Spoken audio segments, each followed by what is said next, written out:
Hello everyone, exam medicine channel में आप सभी का स्वागत है। बात करेंगे हम यूपी ट्रिपल एससी मुख्य सेविका फाइनल कट ऑफ को लेकर। साथ ही बात करेंगे इसके रिज़ल्ट को लेकर कि कब तक आपके फाइनल रिज़ल्ट जारी किए जा सकते हैं। इससे जुड़े काफ़ी क्वेश्चन हैं जो कि इस वीडियो में आपको बताए जाएंगे, जैसे कि जो प्रोविज़नल आपसे भरवाए जा रहे हैं बीएससी होम साइंस के अभ्यर्थियों से, और 2 वर्ष जिन्होंने सब्जेक्ट अपना रखा है जो कि आपको मांगा गया था, समाजशास्त्र, गृह विज्ञान और बाल विकास, केवल 2 वर्ष आपने पढ़ा है तो आपने वहाँ प्रोविजनल भरा है, और अभी भी जो आपकी डीवी चल रही है आप भर रहे हैं। साथ ही जो कोर्ट केस चल रहे हैं उसका क्या प्रभाव पड़ेगा आपकी भर्ती को लेकर, और डॉक्यूमेंट वेरिफिकेशन की क्या दूसरी लिस्ट 13 फरवरी तक, यानी 13 फरवरी को या उसके बाद 1-2 दिन बाद तक जारी की जा सकती है या नहीं, इन सभी को लेकर इस वीडियो में बात करेंगे। उस सबसे पहले आपसे ये बात भी करना है, आपको पता होगा कि मुख्य सेविका भर्ती से रिलेटेड आपको हर जगह से चीज़ें बताई जा रही हैं, और आप सभी जो कि अभ्यर्थी हैं, आपको पता होगा कि जो भी आपको चीज़ें बताई जा रही हैं चाहे किसी के भी द्वारा, कहीं ना कहीं वो डायरेक्ट या इनडायरेक्ट मुख्य सेविका भर्ती से जुड़ा हुआ है, क्योंकि ये लड़कियों की भर्ती है। इसमें या तो वो खुद उस पे अपेयर है, या तो कोई ना कोई रिलेशन में, या तो रिलेटिव है, या तो कोई भी घर का मेंबर है जो कि उस भर्ती से जुड़ा है, और जानकारी होने के बाद ही आपको चीज़ें बताई जा रही हैं, चाहे मैं हूँ चाहे कोई भी हो। और इस भर्ती में भी ऐसा ही है कि आपको जहाँ जहाँ से भी इंफॉर्मेशन मिल रहा है, आपने देखा होगा कि ये एक भर्ती ऐसी आपको दिख रही होगी कि हर एक दिन नए लोग, जैसे किसी ने डीवी कराई तो उसको लगता है कि किसी की हेल्प की जाए,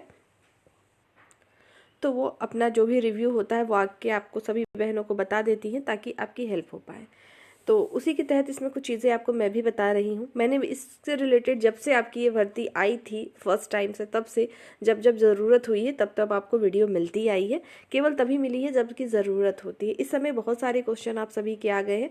मैंने इस पर जब डीवी आपकी आई हुई के लिए कट ऑफ जारी हुई थी तभी वीडियो बनाई थी और तभी आपको चीज़ें बताई थी। उसके बाद आज आपको ये वीडियो इसलिए दी जा रही है क्योंकि बहुत सारे डाउट हैं आप सबके।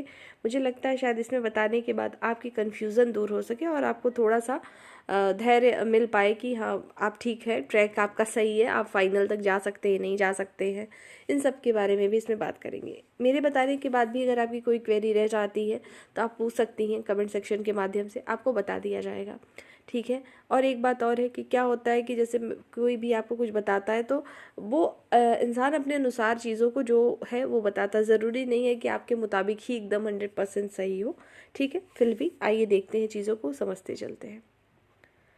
सबसे पहले बात करते हैं आपके मुख्य सेविका कट ऑफ को लेकर।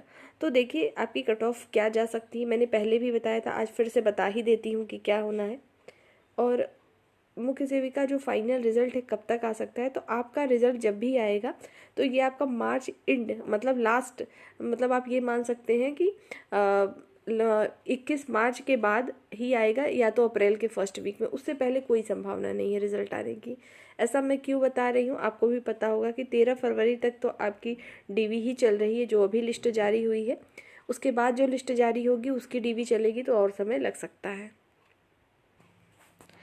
दूसरी लिस्ट आएगी कि नहीं, मैं ऐसे क्यों कह रही हूँ कि दूसरी लिस्ट आएगी, मुझे पूरा भरोसा लगता है यूपी ट्रिपल एससी आयोग की जो प्रक्रियाएं होती हैं उसको देखते हुए मैं कह सकती हूँ कि आपकी दूसरी डीवी रिजल्ट जारी किया जाएगा। अभी भी कुछ अभ्यर्थियों को बुलाया जाएगा। आपने देखा होगा जब अभी लेखपाल भर्ती हो रही थी तो ऑलरेडी 27,000 लोग को बुलाया गया था पहले ही, लेकिन बाद में भी कुछ लोगों को बुलाया गया था। तो ऐसा होगा कि इसमें भी ऐसी चीज़ें हो सकती हैं। और 13 फरवरी तक तो आपका अभी डीवी चलेगा, 13 जब एंड होने वाला होगा, या तो 13 के बाद 14-15 में, या तो उसके 1-2 दिन पहले, मतलब विदिन, मतलब आप मान सकते हो कि 1 हफ्ते के आसपास ही आपको नई नोटिस देखने को मिलेगी। वो नए कैंडिडेट के लिए होगी जो कि डीवी के लिए होगी। तो क्या किसी कैटेगरी, स्पेशलाइज कैटेगरी को ही केवल डीवी के लिए बुलाया जाएगा? तो नहीं, ऐसा नहीं है। स्पेशल पोस्ट के तो होंगे ही, जैसे कि मान लो जिस पोस्ट के लिए जिस कैटेगरी में कैंडिडेट कम होंगे उनको तो बुलाया ही जाएगा, साथ साथ वैसे भी जारी हो सकती है। और मैं बता दूं कि जो लोग कोर्ट केस के लिए गई हैं अभ्यर्थी, जिनके नंबर लगभग थे, मतलब मान लो 56, 57, 58 इस तरीके के नंबर थे, लेकिन उनका नहीं हुआ है, तो वो डीवी के लिए नहीं शॉर्ट लिस्ट हुई हैं, लेकिन हो सकता है दोबारा लिस्ट जारी हो तो उसमें उनका आ जाए, तो ऐसा भी हो सकता है। और संभावना बहुत ज़्यादा है, 90% से ज़्यादा, क्योंकि हमेशा यूपी ट्रिपल एससी आयोग में मैं देखती आई हूँ कि बाद में वेरिफिकेशन के लिए बुलाते हैं। अभी भी आप देखिए 2016 का भर्ती चल रहा है, उसकी प्रक्रियाएं अभी तक चल रही हैं। बाद में एक एक दो दो लोग को, कभी 5 लोग को अचानक से बुला लिया जाता है। तो कोई बड़ी बात ना होगी इस भर्ती के लिए भी कि वो बाद में ना बुलाएं लोगों को, ठीक है। तो ऐसा है कि आ सकती है, ठीक है। और मेरे ख्याल से ऐसा होगा भी, जैसा कि मैंने बताया कि 90% मुझे लगता है कि ऐसा होगा कि दोबारा लिस्ट जारी होगी और भी अभ्यर्थियों को बुलाया जाएगा। ये सब भी कारण है आपके जो रिज़ल्ट फाइनल मैं बता रही हूँ मार्च लास्ट, और भी बता रही हूँ 21 मार्च के बाद ही आएगा। क्योंकि देखिए अभी 13 फरवरी तक तो ये है, मान लो अगर लिस्ट आज नहीं आई, एक बार को मान लें तो 13 है, तो जो लोग 13 को लास्ट दिन देंगे, अगर उनके कोई डॉक्यूमेंट कमी है तो उनको भी 15 दिन दिया जाएगा कि भाई आप 15 दिन के बाद अपना जमा करिए। तो ये अभ्यर्थी 15 दिन बाद जमा करेंगे तो लगभग आप मान लीजिए 1 मार्च, एक मानते चलिएगा एक एवरेज लेके चल रहे हैं, तो मार्च आपका टच कर गया। अब ऐसा तो है नहीं कि आज इन्होंने जमा किया कल 2 को रिजल्ट आएगा, बिल्कुल नहीं आएगा। 15 से 20 दिन 25 दिन लगेगा, तो आराम से आपका वही अप्रैल फर्स्ट वीक आ सकता है, वही मार्च एंड और अप्रैल का फर्स्ट वीक आपको देखने को मिलेगा रिजल्ट को लेकर। अब बात कर लेते हैं इसके फाइनल कट ऑफ को इसके बाद। तो ये आपको समझ में आ गया होगा कि रिजल्ट कब तक आ सकता है आपका। और जैसा कि मैंने शुरू में बताया, ज़रूरी नहीं है कि आपके अनुसार सही हो वीडियो, लेकिन आपके अनुसार मैं नहीं बता रही हूँ, मुझे जो लगता है या जो ज़्यादातर पॉसिबिलिटी समझ में आ रही है उसको देखते हुए बताया जा रहा है। और अब कट ऑफ की बात करें तो देखिए जनरल की मतलब यूआर की कट ऑफ आपकी फ़ाइनल कितनी रह सकती है, तो मेरे अनुसार ये 59 तक ही रहेगी, मतलब 59 प्लस नहीं जानी चाहिए, मेरा अनुमान है। और यहीं पे ओबीसी की कट ऑफ कितनी होगी, ये आपका जो 59 है ना, 59.2523 मतलब 60 के अंदर रहेगी और 59 के बीच में रहेगी कट ऑफ यूआर की। और ओबीसी की कितनी रहेगी, तो आपकी जो ओबीसी की रहेगी बहुत अंतर नहीं रहेगा, 58 से 59 के बीच में रहेगी कट ऑफ ओबीसी की। और एससी की कट ऑफ क्या रहेगी, तो एससी की इससे कम रहेगी, मतलब एससी की बात करें तो आपको मान सकते हैं 57 के लगभग आपकी कट ऑफ रहेगी। और एसटी की कट ऑफ क्या रहेगी, तो वही आपके 55 से 56 के बीच में, इनकी कट ऑफ ज़्यादा नहीं बढ़ेगी, इतनी रहेगी। और ईडब्ल्यूएस की भी ओबीसी के इक्वल रहेगी कट ऑफ, ठीक है। इस तरीके से आपकी कट ऑफ रहने वाली है, ये मेरा अनुमान है, मुझे लगता है अभी तक का आंकड़ा देखते हुए इस तरीके से चीज़ें हैं, ठीक है। अब बात करें कि जैसे कि सब लोग बता तो दे रहे हैं कि भाई इतने नंबर है, जैसे मैंने ही बता दिया कि 59.2527 इस तरीके के नंबर हैं, तो आपका हो जाएगा फाइनल में जनरल के लिए।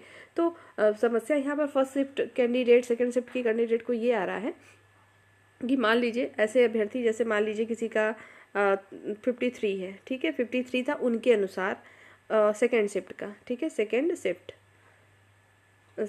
के लिए सेकेंड शिफ्ट के जो है 53 किसी मार्क्स है किसी लड़की का। और जनरल और जो है फर्स्ट शिफ्ट की बात करें, फर्स्ट शिफ्ट में किसी गर्ल्स का सपोज करिए उनका था 58 इतना नंबर है, ठीक है, इनका 53 है सेकेंड शिफ्ट का और फर्स्ट शिफ्ट की गर्ल्स का 58 है। तो ये जो अभ्यर्थी हैं फर्स्ट शिफ्ट की, उनको सेकेंड शिफ्ट की, उनको ये नहीं पता कि उनका कितना नंबर बढ़ा है। सेकेंड शिफ्ट वाले अभ्यर्थियों को ये प्लस पॉइंट है कि उनको अपने नंबर में से घटाना नहीं है, मतलब आपके रॉ मार्क्स जो हैं आपने जब जोड़े रहे होंगे ओएमआर से, जितने नंबर आए हैं आपके उतने ही होंगे, बड़े होंगे, घटने की संभावना बिल्कुल नहीं है। ऐसा मुझे नहीं अभी तक लगा कि कोई भी अभ्यर्थी ऐसा हो सेकेंड शिफ्ट का जो कह दे कि मेरा इतना नंबर था और मेरा घट के नहीं हुआ, हम उनका बढ़ा ही होगा, घटेने की कोई पॉसिबिलिटी नहीं है, ठीक है। तो जो जैसे 53 है सेकेंड शिफ्ट का और फर्स्ट शिफ्ट में किसी का 58 है, तो अब मान लीजिए जैसे मैंने बता दिया कि ओबीसी की कट ऑफ 58 जाएगी, ठीक। अब इनको तो तय है कि इनका 58 जो नंबर है फर्स्ट शिफ्ट का रॉ मार्क्स पे अगर इनका हुआ है, इनका कटा तो होगा नंबर ज़रूर। अब कितना कटा है ये किसी को पता नहीं चल पा रहा है कि 2 नंबर अपने से हम घटा लें कि 3 नंबर घटा लें कि 4 नंबर, कोई तो बता रहा है 12-13 नंबर घटा लो, पर ऐसा नहीं है। मुझे जहाँ तक अनुमान है मैक्सिमम टू मैक्सिमम नॉर्मलाइजेशन के बाद कितने अंक काटे गए होंगे फर्स्ट शिफ्ट के, सबसे ज़्यादा अगर कटा होगा तो 5 नंबर मैक्सिमम मुझे लगता है। क्योंकि आप भी देखेंगे आंकड़े, आप देखेंगे कहाँ से, देखिए किसी को अनुमान कैसे मिल रहा है, आपको पता है कि कोई भी मुझे यहाँ तक मैं ये नहीं कह रही हूँ, लेकिन अधिकतर होता है, ज़रूरी नहीं है कि आप जिससे किसी से पूछे तो आपको सही ही बता दे कितने नंबर हैं आपके या नहीं है। कुछ ही अभ्यर्थी होंगी जो कि सही बताएंगी, नहीं तो कुछ लोग होते नहीं ऐसे ही बता दिया कि हाँ इतने हैं मेरे नंबर। लेकिन जो कमेंट सेक्शन आप देखते होंगे हर जगह के जो अच्छे टीचर्स थे, जो आपके को हमेशा सपोर्ट किया, आपको पढ़ाए, वहाँ पर अगर आप देखते हैं तो मैंने जहाँ तक अनुमान डेटा मतलब देखा है सबका, उसके अनुसार, और जो पोलिंग वोटिंग होती रही है टेलीग्राम्स पे, सभी को पता है, इधर उधर घूमते रहते हैं सब ग्रुप में, वहाँ पर अगर आप देखेंगे तो एक एवरेज आपको मिलता है कि जनरल फर्स्ट शिफ्ट की बात करें, फर्स्ट शिफ्ट में मैक्सिमम ज़्यादा से ज़्यादा कितने नंबर थे लड़कियों के तो नहीं हुए हैं।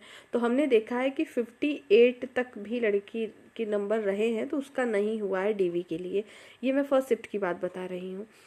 अब इक्का दुक्का जैसे एक दो लड़कियां ऐसी हैं, कह सकते हैं कि जैसे वो अपना बता रही हैं कि मेरा 62 था, नहीं हुआ, 61 पे नहीं हुआ, कुछ तो 65 पे। और ये जो कुछ तो बताने वाली लड़कियां हैं, मतलब इनकी संख्या मुश्किल से 4 या 5 होगी। तो मैं इसको तो नहीं ऑथेंटिक मान रही हूँ, मैं यही मान के चलती हूँ कि जो फर्स्ट शिफ्ट है 58 नंबर तक के कैंडिडेट का नहीं हुआ है डीवी में। तो आप समझ लीजिए ये आपका था 52.5 मान लीजिए इसको मैं अगर 53 मान लूँ 53, और इसको मान लूँ 58, तो ये 53 से 58 के बीच में अगर हम देखें तो 5 नंबर की लगभग गैपिंग आ रही है। तो यही 5 नंबर ऐसा है जो आपको अपने रॉ मार्क्स से काटना है ज़्यादा से ज़्यादा। ये कोई फिक्स नहीं है, जैसा कि आप भी सुनते आए कि कुछ लोग ऐसे हैं कि ज़रूरी नहीं कि सबके में 5 नंबर ही कटा हो। कोई ये ज़रूरी नहीं है कि आप में 3 नंबर कटा है, ये नहीं पता है। तो एक आप अपने आप को नहीं होता संतुष्टि देना कि आप कितना काटिए, अपना नंबर कितना हो जाए। तो जिसके जितने नंबर भी हैं उसमें से आप लगभग 5 नंबर माइनस कर लीजिए अपना। जैसे किसी के 60 नंबर हैं रॉ मार्क्स, आप 5 घटाएंगे तो आपका कितना होगा, 55 आएगा। ठीक है, 60 में से हम 5 कम कर देंगे तो क्या होगा, 55 हो जाएगा। और किसी का जैसे 65 नंबर है अभी, तो 5 कम कर देगा तो 60 पर आ जाएगा। तो हम ये बता रहे हैं अंदाजा कि इतने इतने नंबर कटे होंगे, मैक्सिमम कटे होंगे। तो ठीक है, तो इतना करने के बाद आपका जो मार्क्स आ रहा है, तो आप देख सकते हैं कि आप कट ऑफ की कैटेगरी में है कि नहीं। और ये देखिए, ये सबकी तरफ से बताया गया अनुमान है, लेकिन सबकी तरफ से बताया गया अनुमान इतना भी नहीं होगा कि जैसे 52.5 लगभग कट ऑफ थी तो बस 1-2 नंबर बढ़ेगी, नहीं, ये भी बढ़ेगा। कितना, 4 से 5 नंबर, 6 नंबर, इतना बढ़ेगा। ठीक है, तो इसमें 6 नंबर आप लगभग प्लस कर लीजिए और उसी तरीके से कट ऑफ लगा लीजिए कि आप किसी एवरेज पर आ रहे हैं। तो ज़्यादा आपको किसी से पूछना भी नहीं पड़ेगा। तो मेरा जो अनुमान था, जो मैं समझ रही हूँ, उस तरह से आपको चीज़ें बताई गई हैं। बाकी अगर कोई सही से अपना बताना चाहे, मैं फिर से एक तरीके से समझ सकते हैं सभी की तरफ से एक रिक्वेस्ट ही होगी कि अगर आप सही बताना चाहें अपना नंबर, तो आप ये ज़रूर बताइएगा कि कम वाले अभ्यर्थी, ज़्यादा तो बताने वाले बहुत हैं, वो बताने वाले तो 70, 75, 80 बताते ही रहते हैं कि मेरे इतने हैं, बताइए मेरा होगा कि नहीं। ठीक है, तो वो अलग बात है। लेकिन जिसके कम हो, जैसे ऐसा कोई है कैंडिडेट जो सेकेंड शिफ्ट का हो, सेकेंड शिफ्ट में हो और उसके जो है उसके अनुसार 52 ही रहे हों, 48 रहा हो, 50 रहा हो, इतने नंबर रहे हों तो उनका हुआ है। और फर्स्ट शिफ्ट की लड़की अगर कोई है, फर्स्ट शिफ्ट में अगर सच में ही बताइएगा, नहीं तो बताने की कोई ज़रूरत ही नहीं कि आप फर्जी आके किसी को कुछ बता के चले जाइए। फर्स्ट शिफ्ट में अगर कोई ऐसी अभ्यर्थी है जिसका 56 पर, 56 पर हुआ है ओबीसी में या जनरल में और डीवी के लिए बुलाया गया है, 55 पर हुआ है, तो ज़रूर बता सकते हैं। ठीक है, बताने, ये कोई प्रेशर नहीं, बताना ही है। मतलब मेरा ये है कि ताकि किसी और को भी अनुमान लग सके कि क्या चीज़ें हैं। और रही बात जहाँ तक एक्यूरेसी की, क्या चीज़ें हैं, कैसे हैं, तो वो चीज़ें अलग हैं। बाकी मैंने अपने अनुसार चीज़ें बता दी हैं आपको। अब बात कर लेते हैं 2 वर्ष और बीएससी होम साइंस से जो उनका प्रोविजनल भरा है उनका क्या होगा। उनका देखिए, आपको पता है कि आयोग अपने अनुसार अभी बुलाएगा यूनिवर्सिटी को, फिर वहाँ से बैठक होगी, उसके बाद आपका फाइनल होना है। आप अभी बिल्कुल मत घबराइए कि आपके साथ क्या होगा, किसी को कुछ नहीं पता है। ठीक है ना, सब लोग, कोई कह देगा आप अंदर हो जाओगे, कोई कहेगा आपका नहीं होगा, तो आप ना मानिए अपना कुछ भी, आप ये मान के चलिए आपका सिलेक्शन हो सकता है, पूरा संभावना है। बाकी आप इंतज़ार कर लीजिए कि क्या चीज़ें होती है, इसके लिए कोई कुछ नहीं बता सकता। तो वही मैं भी कह रही हूँ, बस इतना ज़रूर कहेंगे कि उम्मीद रखिए जब आप यहाँ तक पहुँची हैं तो फाइनल भी ज़रूर होंगी। ठीक है, अब बात कर लेते हैं कोर्ट केस का क्या प्रभाव पड़ सकता है इस भर्ती पर। तो कोर्ट केस का प्रभाव इस पर नहीं पड़ेगा, इसलिए नहीं पढ़ने का मतलब इस पर पड़ेगा क्या, ये अच्छी बात है कि जैसे कि आपको कुछ लड़कियां सपोर्ट कर रही हैं कि नॉर्मलाइजेशन जो हुए कितने नंबर के हुए हैं और वो मार्क्स जो है ओपन हो जाए, तो ये ओपन हो ही जाना चाहिए, तो बेहतर है। मेरा भी मानना है कि ओपन होना चाहिए। क्यों, क्योंकि भाई सब लोग अंधेरे में क्यों जिए। अगर ऐसा संभव है कि भाई अगर नंबर जारी किया जा सकता है, ओपन किया जा सकता है, अगर हो जाएगा तो सबको पता चल जाएगा मेरे कितने नंबर हैं। इसमें कुछ गलत भी नहीं है, अगर ऐसा हो जाए तो अच्छी बात है। दूसरी बात है, एक क्वेश्चन वाला जो नंबर आपका चल रहा है कि मुख्य सेविका जो है सीडीपीओ को जो है रिपोर्ट कब देती है, ये वाला जो था कि 25वां दिन सही माना गया है। आयोग ने पहले 5वां माना था, उसी के अनुसार आंसर की आई है, लेकिन 25वां दिन RTI जो लगाई थी लड़कियां उसके अनुसार सही आया है। अगर इसकी भी सुनवाई होती है तो 1.25 नंबर बढ़ेंगे ऐसी अभ्यर्थियों के जो कि वो गलत काटे थे अपना, ठीक है, तो उनके नंबर में कुछ तो बढ़ोतरी हो ही जाएगी। और ऐसा कुछ नहीं है, मैं फिर से कह रही हूँ कि ऐसा नहीं है कि अभी DV के लिए दूसरी लिस्ट नहीं आएगी, ज़रूर आ सकती है। मैं फिर से कह रही हूँ 90% से ज़्यादा चांस है आने की, हमेशा हर भर्ती में होता है। ये भी जानिए कुछ लोग जो कोर्ट अभी गए होंगे उसमें से भी कुछ बहनें ऐसी होंगी कि जिनका DV में दूसरे लिस्ट में नाम आ सकता है। मान लो कोई लड़की 56 पे है, 57 पे, उनका नहीं हुआ है, लेकिन अभी ये फिर से जब DV लिस्ट में बुलाएंगे तो हो सकता है इनका नाम आ जाए अभी DV के लिए, तो ऐसा भी संभावना हो सकती है। बाकी क्या होगा क्या नहीं होगा ये तो सब अनुमान है, बाकी तो फाइनल देखने को ही मिलेगा क्या होता है। बाकी मुझे लगा कि आप लोग को जितने डाउट थे मैंने बता दिए, और समय पर फिर से जब मुझे लगेगा कि आपको वीडियो देनी चाहिए, लोग परेशान हैं और आपके द्वारा चीज़ें पूछी जा रही हैं, तो मैं फिर से वीडियो आपको ज़रूर दूंगी। फिलहाल इसमें यही सारी चीज़ें बतानी थी, और मैं जितना चीज़ें आपको बताई हूँ किसी बेस पर ही बताई हूँ। मेरे भी नॉलेज में है कुछ लोग जिनके हैं इसमें, और मैं इस भर्ती से काफ़ी जब से आई है तब से आप देख भी सकते हैं मैं चैनल पे, जब आपकी फर्स्ट टाइम भर्ती आई थी तब से, और जब भी ज़रूरत हुई तभी आपको चीज़ें मैंने इस पर बताई है। ऐसा नहीं है कि रोज़ आपको वीडियो ला के चीज़ें बताई जाती हैं। फिलहाल इस वीडियो में इतनी सारी चीज़ें आपको जानकारी देनी थी। आपको कोई डाउट हो, कोई भी चीज़ पूछना हो तो आप वीडियो के कमेंट सेक्शन में आप पूछ सकती हैं। बाकी नेक्स्ट वीडियो में हम जल्द फिर मिलेंगे। अपनी नई परीक्षाएं जो भी आपकी लगी हों तैयारी करते रहिए, किसी के भरोसे नहीं बैठना है कि बस मेरा तो हो ही गया है। आपके 70 हो 75 हो उससे मायने नहीं रखता है, पढ़ाई करते रहिएगा, ठीक है। बाकी क्या होगा क्या नहीं होगा वो तो फाइनल पता चल ही जाएगा। नेक्स्ट वीडियो में फिर मिलेंगे। अपना ध्यान रखें, पढ़ाई कंटिन्यू जारी रखें। नेक्स्ट वीडियो मिलते हैं। जय हिंद।